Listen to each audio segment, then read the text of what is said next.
Cafe গ্যালারিতে যুক্তরাজ্য যুবলীগের উদ্যোগে মহান স্বাধীনতা দিবস উপলক্ষে আলোচনা সভা এবং ইফতার মাহফিল অত্যন্ত সুন্দরভাবে আয়োজন করা হয়েছে। আমি যুক্তরাজ্য যুবলীগের সভাপতি ফখরুল ইসলাম বন্ধু, সাধারণ সম্পাদক সেলিম আহমদ খান সমস্ত নেতৃবৃন্দকে ধন্যবাদ জানাই এবং আমরা আশা করছি যুবলীগ অতীতেও যেভাবে 111 সহ প্রত্যেকটি বাংলাদেশের প্রত্যেকটি আন্দোলনে বিশেষ ভূমিকা রেখেছে, এবারও এই বর্তমান ডক্টর ইউনূসের নেতৃত্বে যে বর্তমান অবৈধ রেজিম এর বিরুদ্ধে দেশে বিদেশে যুবলীগ কাজ করছে। আমি আপনাদের যারা সাংবাদিক বন্ধুরা সহ আমাদের অনেক সিনিয়র নেতৃবৃন্দ আছেন, যুবলীগ ছাত্রলীগ স্বেচ্ছাসেবক লীগের নেতৃবৃন্দ এখানে আছেন, আওয়ামী লীগের নেতৃত্ব আছেন, সবাইকে আমি ব্যক্তিগত কৃতজ্ঞতা জানাই।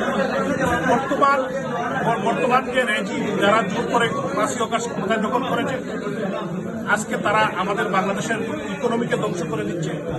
আইন শৃঙ্খলা পরিস্থিতি বলতে কিছুই নাই। দর্শন, বাচ্চারা পর্যন্ত দর্শন হচ্ছে, বলৎকার হচ্ছে মাদ্রাসাগুলাতে। এই অবস্থা থেকে আমাদের যে 18 কোটি মানুষের যে বাংলাদেশ, আমাদের পতাকা মানচিত্র এবং আমাদের বাংলাদেশের মানুষকে, বিশেষ করে আমাদের মা বোনরা আজকে নিরাপদ নয়। তারা কিন্তু শুধু তার দর্শন হচ্ছেন না, আঘাতপ্রাপ্ত হচ্ছেন না, নির্যাতিত হচ্ছেন না, মনের দিক দিয়ে আমাদের 50% উইমেন্স ইন বাংলাদেশ তারা কিন্তু আতঙ্কগ্রস্ত। তারা কোর্ট থেকে ঈদের বাজারে যেতে পারছেন না, সাহস করছেন না। এজন্য এই সরকারকে অবিলম্বে বিদায় নিতে হবে, ডক্টর ইউনূসকে বিদায় নিতে হবে, তার রেজিমকে বিদায় নিতে হবে।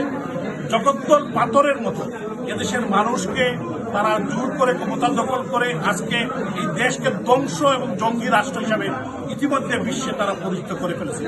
যত কুইকলি, যত তাড়াতাড়ি সম্ভব এদেশের মানুষ আজকে যেটা চাচ্ছে যে এই সরকারকে তারা দেখতে চায় না ক্ষমতায়। তো আমাদের সবাইকে, প্রবাসী বাঙালিরা সহ আমরা সবাইকে ঐক্যবদ্ধ হয়ে এটা কাজ করতে হবে এবং যত তাড়াতাড়ি সম্ভব এই সরকারকে আমরা বিদায় করে দিতে হবে।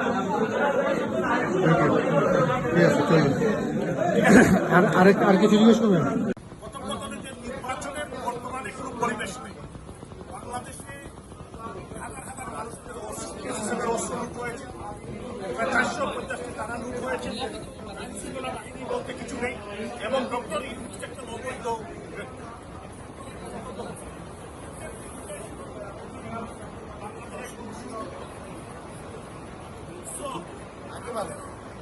বিষয়টা হলো যে আমরা একটা ফ্রি অ্যান্ড ফেয়ার ইলেকশনের পরিবেশ সৃষ্টি না হলে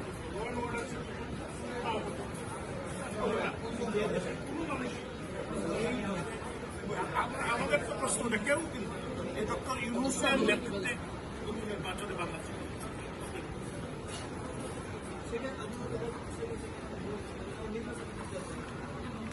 অবশ্যই না। বিষয়টা হলো এটাই তো বিষয়টা হলো মাননীয় প্রধানমন্ত্রী শেখ হাসিনা 2023 সালের জুনে নির্বাচন হয়েছে।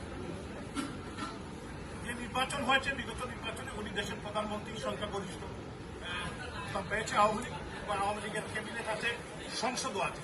বিষয়টা হলো আপনারা দেখেছেন 2024 সালের 5ই অগস্ট তারা কিন্তু বাংলাদেশে একটি জঙ্গি হামলা হয়েছে এবং সেখান থেকে মাননীয় প্রধানমন্ত্রী হত্যা করতেছেন। উনি কিন্তু ইসরায়েলে গিয়েছেন, স্থান পরিবর্তন করেছে। এখনো উনি কিন্তু এই সরকার যারা যুক্ত করেছে বা যারা প্রশাসন আছে তারা কেউ কিন্তু প্রধানমন্ত্রীর রেজিস্ট্রেশন দেখাতে পারে, কিন্তু প্রধানমন্ত্রী থাকা অবস্থায় কেউ দায়িত্ব